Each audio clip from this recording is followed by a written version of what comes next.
पर या 9 पर? 9 पर बड़ा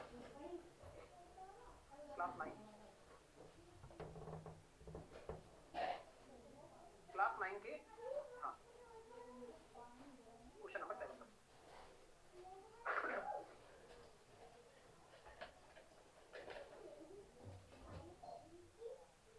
आइए अब यहाँ से हम क्वेश्चन करना शुरू करते हैं। बड़ा बड़ा मजा आएगा आपको, खुद अच्छा लगेगा आपको क्वेश्चन करते वक्त, ठीक है? Good afternoon sir. हाँ गुड आफ्टरनून बोलिए। सर मैं समझ जाएगा मामू, तो सर मैं कहाँ से स्टार्ट करूँ? शुरू से मतलब सर परसेंटेज में क्या करूँ? हाँ परसेंटेज में तभी वो बेस कवर हो पाएगा। परसेंटेज बेस है, आप जब थोड़ा दो क्लास का रिजल्ट में देखोगे तो जल्दी कवर हो जाएगा, ऐसा दिक्कत नहीं है। ओके सर, ठीक है ओके सर। कल के क्वेश्चन नहीं बने, कोई बात नहीं, बन जाएंगे, अभी बनाएंगे ना सारे हम, ठीक है? अब इस क्वेश्चन को करते हैं, इसका आंसर क्या निकल आया आप लोगों का? देखो टाइटन क्या करता है, टाइटन एक थोक व्यापारी को 10% के लाभ पर कलाई घड़ी बेचता है। टाइटन एक थोक व्यापारी को 10% के लाभ पर कलाई घड़ी बेचता है, जिसे थोक व्यापारी खुदरा विक्रेता को बेचता है और 10% का लाभ कमाता है। वह ग्राहक से 990 रुपए का भुगतान करके खरीदता है। इस प्रकार खुदरा विक्रेता का लाभ कितना रुपया है? तो क्या इसका उत्पादन करने के लिए टाइटन द्वारा वहन की गई लागत है सर? ये बताइए टाइटन कितना वहन करेगा इसके लिए? देखो कहानी बहुत स्पष्ट हम आपके सामने रखना चाहते हैं। कहानी क्या है कि थोक व्यापारी को 10% के लाभ पर बेचता है और थोक व्यापारी इसे रिटेलर को 10% के लाभ पर बेचता है। अगर आप इसमें सक्सेसिव लगा रहे हो तो यहाँ मैं प्लॉट भी सेटिस्फाई कर देता हूँ। आपको ये पता है कि मान लो 100 रुपए में उसको पड़ा, 110 में उसने किसको बेचा? रिटेलर को बेचा, मतलब थोक व्यापारी को बेचा। और थोक व्यापारी 121 में किसको बेच रहा है? रिटेलर को बेच रहा है। क्या आपको पूरा प्रोसीजर समझ में आ गया?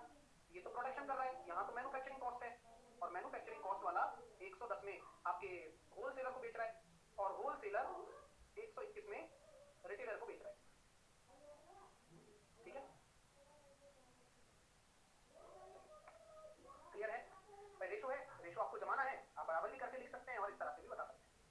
अब एक ग्राहक इसे 990 रुपए का भुगतान करके खरीदता है और इस तरह खुदरा विक्रेता इतना लाभ कमा लेता है। तो ये जो लाभ है ये कितना है?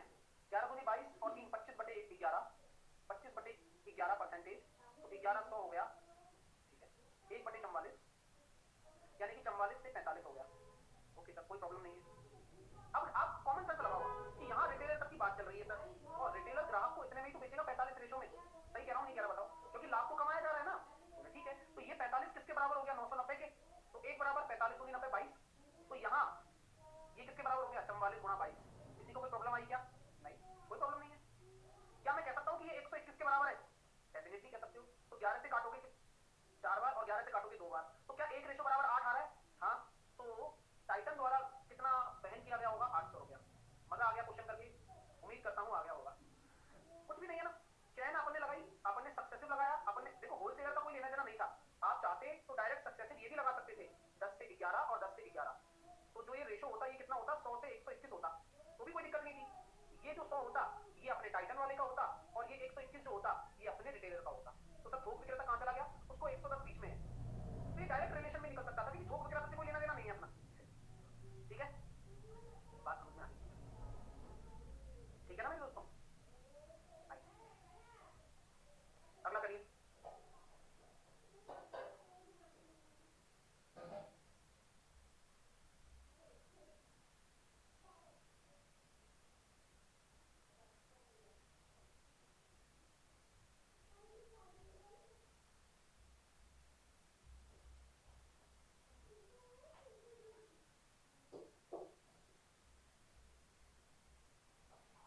विमल 1 किलोग्राम सेब 120 रुपए में खरीदता है, कमल को 25% के लाभ के साथ बेचता है। कमल इसे विजय को बेचता है, विजय इसे 198 रुपए में बेचता है, जिसे 10% का लाभ होता है। तो आपको ये समझ में आ रहा है भाई? किस किस को ये समझ में भी नहीं आता कि सक्सेसिव लगेगा या नहीं लगेगा? आप प्रश्न को पढ़कर पहचान सकते हैं कि जब एक ही वस्तु को ऐसे किसी को वो बेच रहा है, किसी को वो बेच रहा है, लिंक है देखो आपस में, ठीक है? तो कमल को 25% के लाभ के साथ बेचता है विमल, कमल को 25% के लाभ के साथ, यानी कि कितना हो गया भाई? 4 से 5। कमल इसे विजय को बेचता है, ठीक है? विजय इसे 198 रुपए में बेचता है। तो भाई कहानी कहीं बीच में से ब्रेक हो रही है, क्योंकि ऐसा हो रहा है देखो, कमल विमल कमल को बेच रहा है, देखते जाओ ना मैं जो लिखा हूं, और कमल इसे विजय को बेचता है और विजय इसे फिर 198 में बेचता है और 10% का लाभ कमाता है।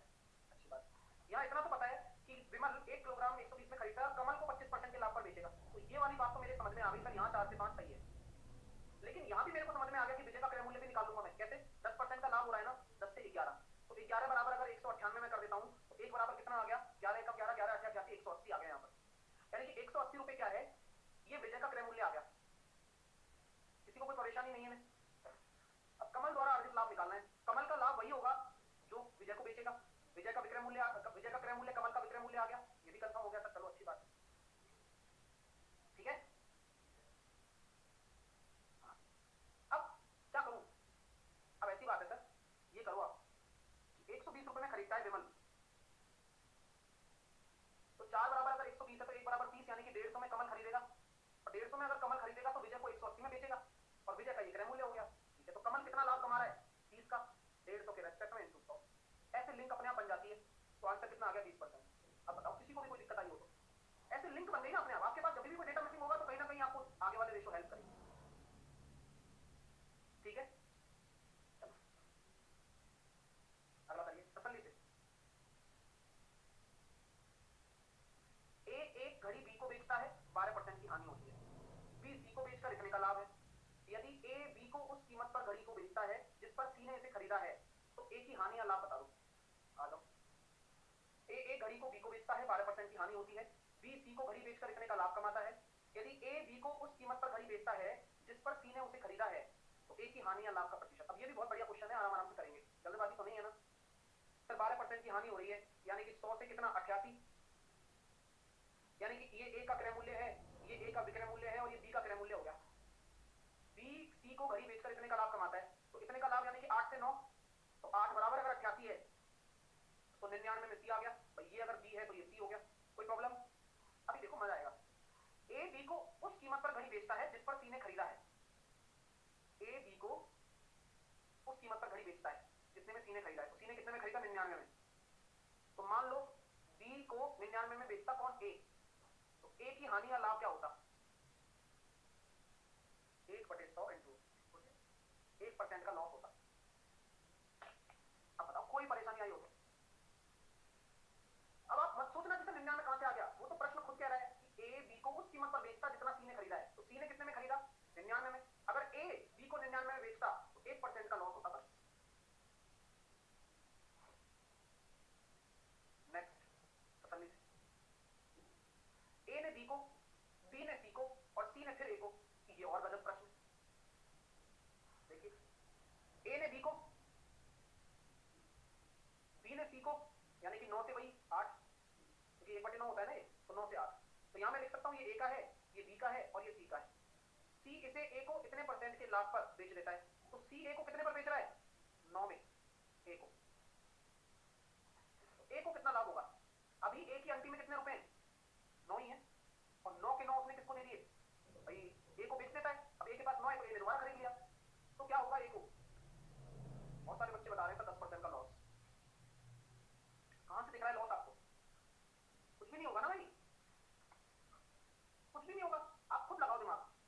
आज ए ने कोई चीज 10 में खरीदी, वह पहले लॉस में 9 रुपए में बेचकर, अब उसकी जेब में कितने रुपए हैं?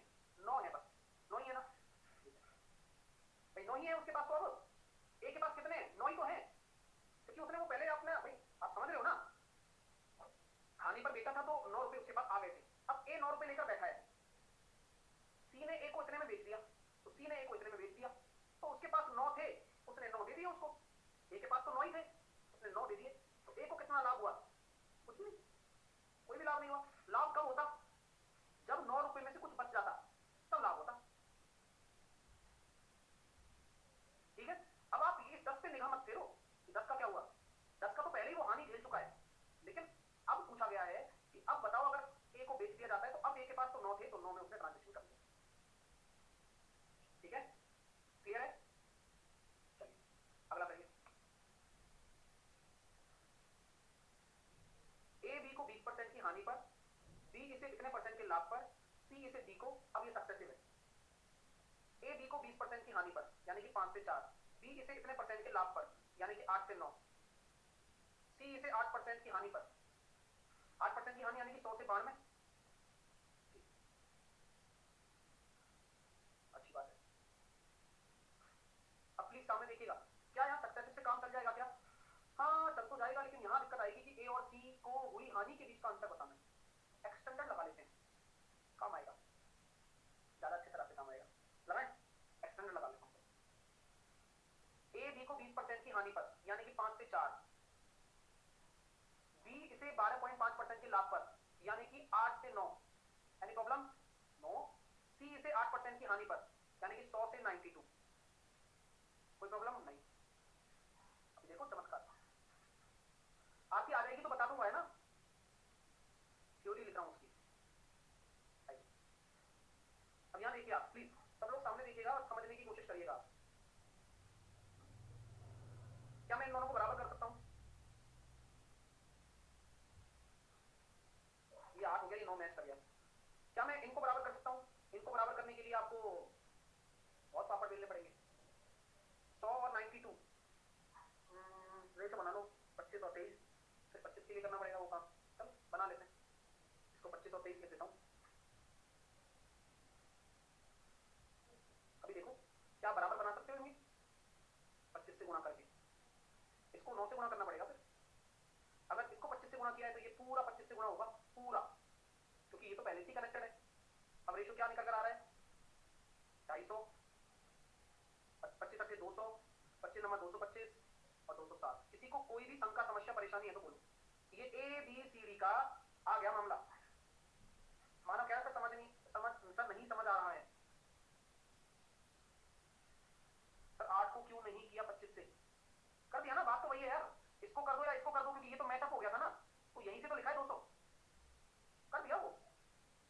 हाँ, वो तो मैच हो गया था, तो वो तो वैसे भी बराबर ही है, प्लॉट बराबर ही तो है। ये आ गया चारों का रेशो। अब ये डी किसके बराबर होगा? कितने रुपए के बराबर?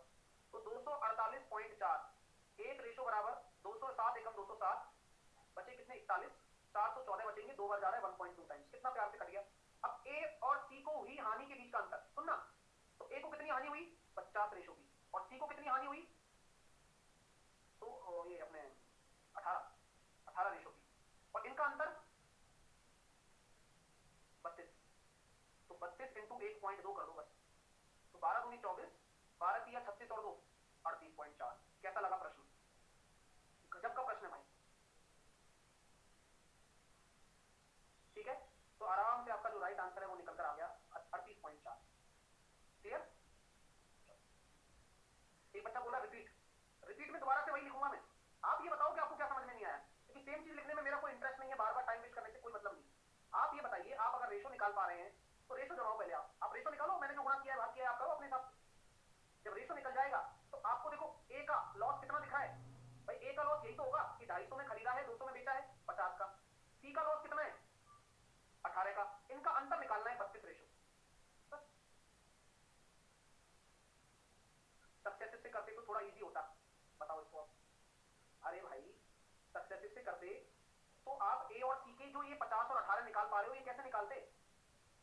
आप निकाल ही नहीं पाते, प्रॉब्लम आती है आपको, है ना। ये फर्क है। हमारे लिए जरूरत जो थी वो मैंने इसलिए एक्सटेंडेड लगाया है, ठीक है। 38.4 से डिवाइड क्यों? 38.4 से डिवाइड कहां हो रहा है पल्लवी, ये तो बताओ। ये तो इनको गुणा करके लिखा गया है, बचपन में ऐसे गुणा करते थे ना, नीचे लगा के, ये तो आंसर है। तो ये डिवाइड का साइन थोड़ी है। अब ऐसे डाउट पूछोगे तो फिर आपको कैसे क्वेश्चन समझ में आ रहा होगा? मेरे तो यही तरह आ रहा है। हाँ सर 250 225 से होगा ना, 250 225 से होगा ना। अरे कौन बताए है? मनीष। अरे भाई क्वेश्चन को पढ़ो, ए और सी को हुई हानि, तो ए को कितनी हानि हुई है? ए को और सी को हुई हानि का अंतर निकालना है, तो ए को हानि इतनी हुई है, सी को हानि उतनी हुई है, और इन दोनों हानियों का अंतर निकालना है, ये बोल रहा है वो। ए से सी को थोड़ी बोल रहा है, ठीक है। नेक्स्ट करिए अगला। एक बच्चा कह रहा है सक्सेसिव से भी आया, ये भी तो सक्सेसिव ही है, एक्सटेंडेड है लेकिन ये। अब देखो कितना प्यारा प्रश्न है। विजय ने लागत कीमत का 2/5 भाग लाभ कमाते हुए एक वस्तु विमल को बेच दी। 2/5 का लाभ कमाते हुए, यानी कि 5 में अगर 2 का लाभ है तो 7 हो गया, तो ये कितना हो गया? विजय ने किसको बेचा? विमल को। विमल ने 40% का लाभ कमाया, तो फिर से वही वाली बात आ गई। यदि विकास को बेच दिया, विकास ने इतने रुपए में विष्णु को बेच दिया, तो उसे लागत कीमत का इतना लाभ हुआ। देखते हैं चलो, ये कितना हो रहा है, 7 से 8, तो ये जो 175 है और ये कितना निकल कर आ रहा है, 392। तो ये 392 को 1176 के बराबर है। हाँ, तो एक रेशो बराबर कितना आ रहा है, 3 या 9 और 6, 3 गुनी 6, 3 आ रहा है। 175 इंटू 3 कितना हो जाएगा, 525। ये आंसर आ गया। लो अच्छे से लग गया डायरेक्ट।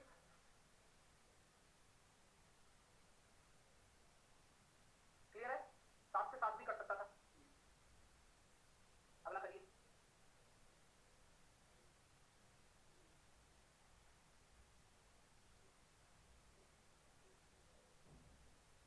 चलिए,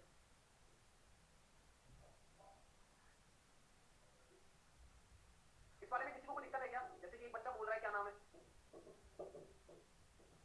गुरजीत। गुरजीत क्या हुआ बताओ? निधि कह रही है सर 7 से 8 कैसे आया, ये लाभ हो रहा है ना।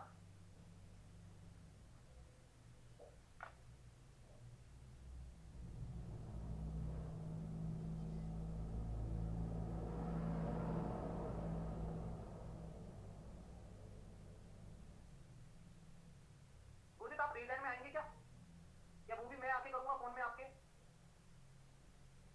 आ जाओ प्लीज यार।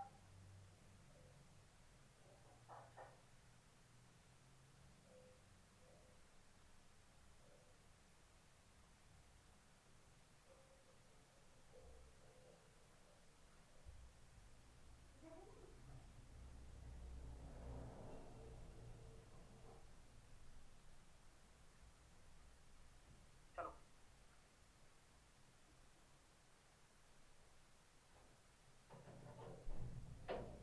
चलिए,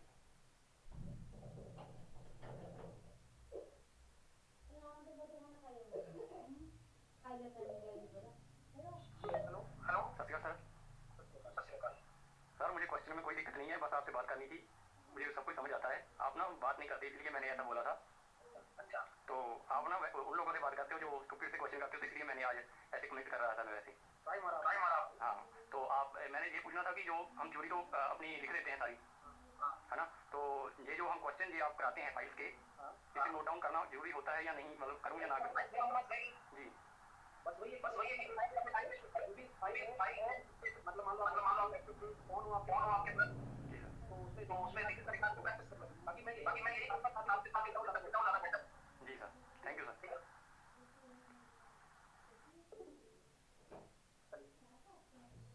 आइए,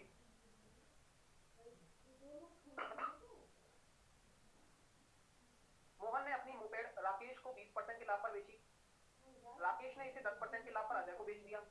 अजय ने इसे मैकेनिक को बेच दिया और इतने रुपए प्राप्त किए। यदि मोहन ने उसी मोपेड को मैकेनिक को बेच दिया, तो उसे उतनी ही राशि प्राप्त हुई जितनी मैकेनिक ने अजय को दी थी। मोहन ने कितना लाभ प्रतिशत कमाया होगा, ये आपको निकालना है। अभी आप पूरा पचोगे इसमें और आपके सामने दिक्कतें आएंगी, लेकिन आपको ये समझना है। अभी आपको पता है इसका आंसर डी होगा, तो आप लगाकर बैठ जाओ, काम नहीं चलेगा। ठीक है, आ जाइए। तो मोहन ने अपनी मोपेड को किसको बेच दिया, राकेश को 20% के लाभ पर। राकेश ने इसे 10% के लाभ पर अजय को बेचा। मोहन ने राकेश को बेचा है 5 से 6 में। राकेश ने 10% के लाभ पर किसको, अजय को बेच दिया है। अजय ने मैकेनिक को बेच दिया और कितने रुपए प्राप्त किए। मोहन ने उसी मोपेड को मैकेनिक को बेच दिया, तो उसे उतनी ही राशि प्राप्त होती जितनी मैकेनिक ने अजय को दी थी। मैकेनिक ने अजय को कितना दिया था ये नहीं पता। मोहन हो गया, राकेश हो गया, अजय हो गया। अजय ने एक मैकेनिक को 116 पेपर देखते हैं। मोहन हो गया, राकेश हो गया, राकेश ने फिर अजय को बेचा और अजय ने मैकेनिक को बेचा। देखते हैं, यहाँ तक चेक करके चलते हैं। इसको बराबर करो, यहाँ 5 का गुना, यहाँ 3 का गुना, यहाँ 3 का गुना और यहाँ 5 का गुना। तो ये कितना निकल कर आ रहा है, मोहन का 25 आ रहा है, राकेश का 30 आ रहा है, अजय का 35 आ रहा है। कोई दिक्कत यहाँ तक बोले नहीं है। अजय ने मैकेनिक को बेच दिया और इतने रुपए प्राप्त किए। अजय ने मैकेनिक को बेचा है, लेकिन यहाँ नहीं दे रखा कि किस लाभ पर बेचा है, किस हानि पर बेचा है, यहाँ कुछ नहीं बताया गया। ये डेटा मिसिंग है, तभी हम इस डेटा का यूज नहीं कर पा रहे हैं। ठीक है, चलो कोई बात नहीं। यदि मोहन ने उसे मोपेड को, अब मोहन आ गया, मैकेनिक को बेच दिया, उसे उतनी ही राशि प्राप्त हुई जितनी मैकेनिक ने अजय को दी थी। तो ये भी पता नहीं चल रहा मैकेनिक ने अजय को कितनी दी थी, मैकेनिक ने अजय को कितनी दी, तो डेटा मिसिंग है। ठीक है, अगला क्वेश्चन करिए। ए बी को कोई वस्तु बी के 5/3 लाभ पर बेचता है, 5/3 लाभ, तब 2316 है सर। 2316 क्या है? अजय ने मैकेनिक को बेचा कितने रुपए में? यहां बोला गया है मैकेनिक ने अजय को दी थी, मैकेनिक ने अजय को दी थी वो थोड़ी पता है तुम्हें।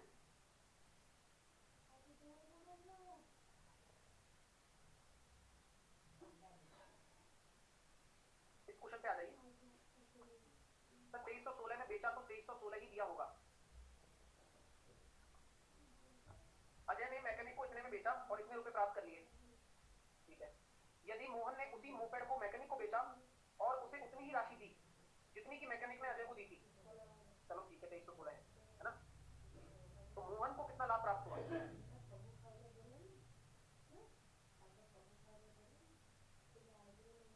राशि पता है अपन को 2316, यानी कि 2316, लेकिन रेशो नहीं पता अपन को, इनके बीच का रिलेशन नहीं पता, लाभ पर है हानि पर है ये नहीं पता, नहीं निकाल पाएंगे। आइए इस पे आते हैं। ए बी को कोई वस्तु बी के 5/3 लाभ पर बेचता है। अब बी का 5/3 समझ में आ रहा है क्या आपको? बी का 5/3, ए बी को कोई वस्तु बी के 5/3 लाभ पर बेचता है, जो बी को सी 5/3, जो लाभ बी को सी को बेचने पर प्राप्त होता है, दूसरी ओर सी इस वस्तु को डी को 1/3 लाभ पर बेचता है। यदि जिस पर बी ने इसे सी को बेचा, यदि डी सी को इतने में देता तो सी को 10% का लाभ होता। और यार क्वेश्चन की शुरुआत यहां से होगी, ये आपको पता लग गया होगा। इस वाली लाइन से क्वेश्चन की शुरुआत करनी पड़ेगी अब आपको। डी से देखो कैसे, डी सी को इतने रुपए देता है और सी को लाभ होता है, डी जो सी को इतने देता है, क्या मैं कह सकता हूं सी को जो 10 से 11 का लाभ हो रहा है, तो 11 बराबर 21 को 45 कर दें, कर दो। तो यहां से आपका जो डी सी को इतने देता है, सी का सी पे निकल कर आ जाएगा 1950। किसी को कोई दिक्कत? यह सी का सी है, कोई दिक्कत? अब बी ने सी को बेचा होगा और बोला गया है दूसरी ओर सी इस वस्तु को डी को 1/3 लाभ पर बेचता है। ठीक है, यानी कि 1/3 लाभ पर बेचता है, इसका मतलब दूसरी ओर सी इस वस्तु को डी को 1/3 लाभ पर, तो डी को 1/3 लाभ पर जो कि 10% है, यानी कि 30% पर बेच रहा होगा। बी सी को बोलो। अभिषेक कह रहा है सर कुछ समझ नहीं आ रहा। हाँ कोई बात नहीं अभिषेक, आज आपका मूड नहीं होगा, बड़े आदमी हो ना, मूड के हिसाब से पढ़ते हो यार, क्या फर्क पड़ता है, कल आ जाएगा। अब यहाँ ध्यान दो प्लीज। ये क्लियर है क्या? क्वेश्चन पे देखिए आप, राशि का भी मूड नहीं है आज पढ़ने का, उसको भी नहीं आएगा, क्वेश्चन नहीं पढ़ रहे हो। चीज कहता है वो लिखा हुआ है क्वेश्चन में, देखो देखो देखो, एक बार दोबारा से पढ़ लो, कोई इशू नहीं है, 2 बार पढ़ने पर आ जाएगा, 3 बार पढ़ने पर आ जाएगा, लेकिन आ जाएगा। यदि बी सी को इतने पर बेचता है, इतने रुपए देता है, तो सी को 10% का लाभ होता है, ये तो क्लियर है। इस लाइन को यहां से भी आप देख सकते हो, मेरी बात को सुनना, दोबारा से पढ़ते हैं क्वेश्चन को। ए बी को कोई वस्तु बी के 5/3 लाभ पर बेचता है, ठीक है, बी को सी को बेचने पर होता है, जो लाभ बी को सी को बेचने पर होता है, यानी कि जितना परसेंटेज लाभ बी को सी को बेचने पर होगा ना, उसका 5/3 करना है। ये क्लियर हो गया? यही सीरीज चल रही है, देखो ए से बी का, बी से सी का, सी से डी का, यही कहानी है। 2 सेकंड में समझ में आ जाएगा, बस फोकस आप बनाए रखना, आप पकड़ में आ रही है चीज आपको। देखो दूसरी ओर सी इस वस्तु को डी को 1/3 लाभ पर बेचता है, जिस पर बी ने सी को बेचा, बी ने सी को बेचा ना, उसका 1/3 ये है, यानी कि इसका 10% है, तो ये बाबूजी 30% हो गया और ये 50% हो गया। क्या ये बताओ? अब कॉमन सेंस लगाओ, क्वेश्चन रिलेट कर रहा है, अपने आप पता लग जाएगा आपको। अब दोबारा से एक बार खुद पढ़ के देखो, ऐसे है क्या सर? अपने आप फील आ जाएगी हिंदी और इंग्लिश, मतलब हिंदी और आपने जो मैंने लिखा है डेटा उसकी। एक बार और ट्राई मार लो, पढ़ो पढ़ो पढ़ो पढ़ो, कोई दिक्कत नहीं है, आगे पकड़ में आ जाएगा, पर कोशिश करो। देखो बी और सी को बेचने पर जो होता है ना, उसका 5/3 है, तो बी और सी पर बेचने पर हो रहा है 30%, उसका 5/3 यानी कि 50%। आएगा आप एक बार कोशिश करो। सर 1/3 कहां गया? ये रहा ना, 10 का 1/3 है, 30 का 1/3 तो 10 है। जैसे कि दोबारा से एक लाइन को पढ़ता हूं, दूसरी ओर सी डी को 1/3 लाभ पर बेचता है, और वो 1/3 किसका? जिस पर बी ने सी को बेचा, तो बी ने सी पर 30% पर बेचा होगा, उसका एक तिहाई तो है ये, और 10% यहाँ दे रखा है अपन को, तो ये 10 है तो ये 30 हो गया और ये 50 हो। आपके सब लिखा हुआ है, आप एक बार और पढ़ लो, फिर और आ जाए क्या पता। अब देखो बहुत सारे बच्चों को आने लग गया, ध्यान दोगे ना तो सब क्लियर है, क्लियर है भाई साहब यहाँ तक। अब तीनों लाख परसेंटेज पता है, अब तो 2 सेकंड में निकाल लोगे, अब सब कैसे लगा दो, 50% 2 से 3, 30% 10 से 13, तो क्या आपको डायरेक्ट लगा सकते हो 10 से 11, क्योंकि ए और डी का रिलेशन है, ए ने पूछा, ए ने निकालना है तो कोई दिक्कत ही नहीं है। चलिए आ गया 200 और 39 इंटू 11 करूंगा तो कितना आएगा, 39 इंटू 11 करेंगे तो कितना आएगा 429, 429 बराबर 2145 कर दो आपको, करिए 5 बार तो ये आ गया 1000। भाई मजा आया नहीं आया बताओ, ऐसे आ जाता है दिमाग लगाना। अब ये लोग क्या, जैसे 2-4 बच्चे हैं यहाँ पे क्लास में, उन्होंने तो पीछे की रोटी खाई है भाई, तो उनसे मेरी एक्सपेक्टेशन भी नहीं है, जैसे 2-4 बच्चे हैं उनसे एक्सपेक्टेशन भी नहीं है, खैबर बताने के बाद भी अगर तुम दिमाग नहीं चलाओगे तो फिर भाई छोड़ देता है आदमी, कोई बात नहीं, बोलिए इसका काम है, ठीक है। पीछे की रोटी का मतलब ये होता है पूरा मामला निपट गया, लास्ट में खाना है भाई को, और इसी तरह से यही बता रहे हैं कि भाई 30 कैसे आया, 10 कैसे आया, 6 बार रिपीट कर दिया होगा, लेकिन फिर भी पता नहीं उस टाइम सुनते ही नहीं है। नेक्स्ट अगला करिए।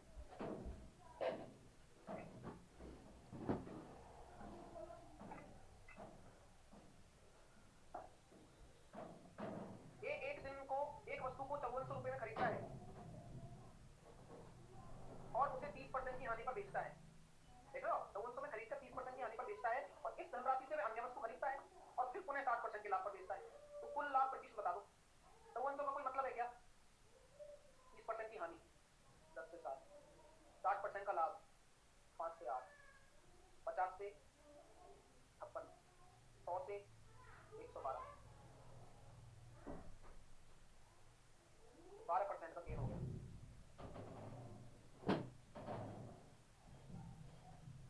क्लियर, 5400 का कोई लेना देना नहीं है। रेनू ने 1240 रुपए में एक वस्तु खरीदी और इसे 25% की हानि पर बेचा, इस राशि से उसे एक दूसरी वस्तु खरीदी और उसे 40% की लाभ पर बेचा, उसका समग्र लाभ प्रतिशत क्या होगा सर, वही केस है, 4 से 3, 40% का लाभ है, यानी कि 5 से कितना 7, तो 20 से कितना आ रहा है 21, कितने का आ रहा है 1 का 20 के रेस्पेक्ट में गुणा 100, 5%।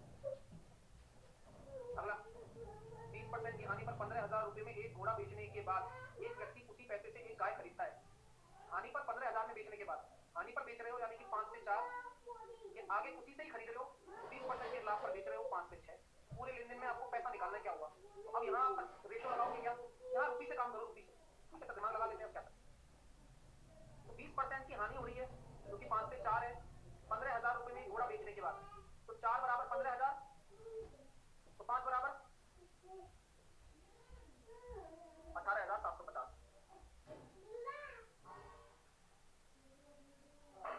अरे हो गया, 15,000 में बेचा, एक व्यक्ति उसी पैसे से एक गाय खरीदता है, तो 15,000 की तो खरीदता है,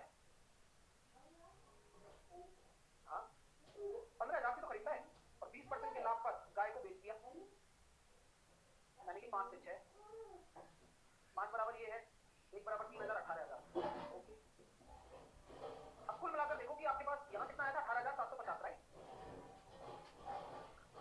अब कुल मिलाकर देखो पूरी लेन देन में क्या हुआ है, जेब में 18,750 थे, फिर 15,000 आ गए, हमने उसी पैसे से 18,000 में बेच दिया, तो आंसर क्या होगा 750 का लॉस, क्योंकि अभी भी आपके जेब में 18,000 ही आ पाए हैं, पूर्ति नहीं हो पाई अभी तक। अगला, एक कुर्सी का क्रय मूल्य एक टेबल के क्रय मूल्य से 25% कम है,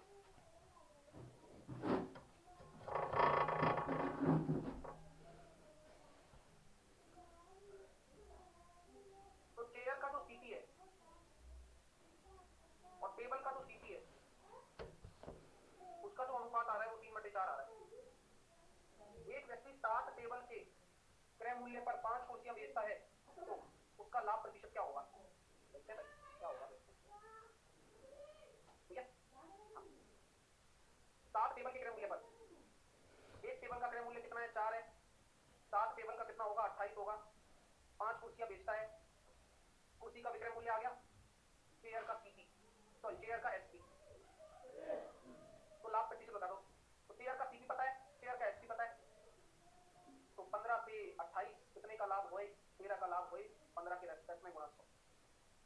26.6 मजा आ गया?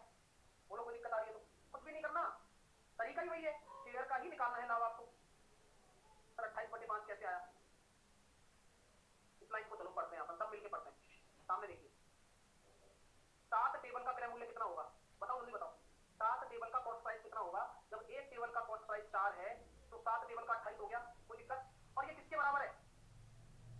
लिखा हुआ है 7 टेबल का कॉस्ट प्राइस 5 कुर्सियों के विक्रय मूल्य के बराबर है, तो एक कुर्सी का कितना है? चलो छोड़ो, अब एक कुर्सी का मत निकालो, क्या मैं ये कह सकता हूँ 5 चेयर का कितना है? 28 है, बोला गया है क्वेश्चन में 5 चेयर का एसपी 28 है, तो 5 चेयर का सीपी भी तो पता है कितना है? 15, क्योंकि एक चेयर का सीपी 3 है तो 5 चेयर का 15 चेयर में ही लगाऊंगा, क्वांटिटी भी सेम करूंगा, 5 का विक्रय मूल्य है तो 5 का विक्रय मूल्य लूंगा, निकल लिया। तो अब क्या दिक्कत है बताओ मेरे को? अभी जो 28/5 किया था वो 1 पे कर दिया था, तो फिर मैंने वो 3 फिर बाद में गुणा ही करना पड़ा, बात वही है। जितेंद्र 15 नहीं समझा, जितेंद्र मैं समझाता हूँ भाई, थोड़ा सा अभी आप घूम फिर आओ आराम से, तसल्ली से, जब माइंड फ्रेश हो जाए तब भी समझा सकता हूँ मैं। अभी आपके पास वक्त है समझने का जितेंद्र, थोड़ा सा वक्त निकाल दो। मैं बताता हूँ 5 चेयर का सेलिंग प्राइस 28 है, एक चेयर का कॉस्ट प्राइस 3 है, तो 5 का कितना होगा? 15।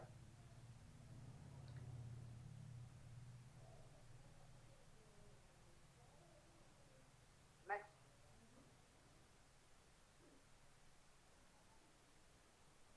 एक वस्तु क्यू का क्रय मूल्य वस्तु पी के क्रय मूल्य से 700 रुपए ज्यादा है।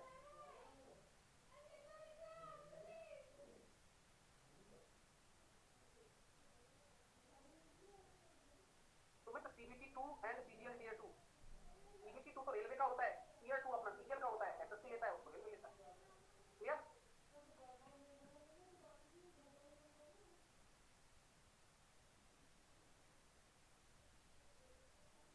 चलिए, वस्तु क्यू का सीपी वस्तु पी के सीपी से 700 रुपए अधिक है, पी को 20% के लाभ पर और क्यू को 30% की हानि पर बेचा। क्या गजब प्रश्न है, बात को समझना। पी की बात कर रहा हूँ 20% का लाभ है यानी कि 5 से 6, क्यू की बात कर रहा हूँ 30% की हानि है यानी कि 10 से 7। तो देखो जरा पी और क्यू के विक्रय मूल्य का अनुपात, ये कितना अच्छा कर दिया इसने हमारे लिए, पता है? बहुत मजा कर दिया इसने, देखो 6 दे दिया और ये 7 दे दिया, टेंशन ही खत्म हो गई हमारी। क्यू का क्रय मूल्य पी के क्रय मूल्य से इतना अधिक है, तो 5 रेशो बराबर किसके होगा? 700 के, 1 रेशो बराबर 340, तो क्यू का विक्रय मूल्य कितना है? ये लो 14 सबसे अच्छा, डायरेक्ट आ गया। और अगर मान लो ये 6 और 7 बराबर नहीं होते तो करना पड़ता बराबर, मतलब उसी रेशो में बनाना पड़ता है इनको, कैसे भी करके बना देता है आपको, फिर क्या चीज बदलता है।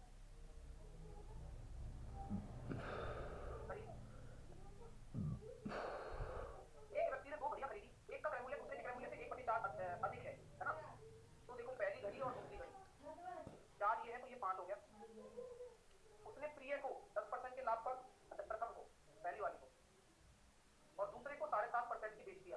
इस प्रकार कुल बिक्री के रूप में 980 रुपए प्राप्त हुए। ठीक है, पहली वाली को 10% के लाभ पर यानी कि 4.4, और इसको 7.5 कितना हो जाएगा?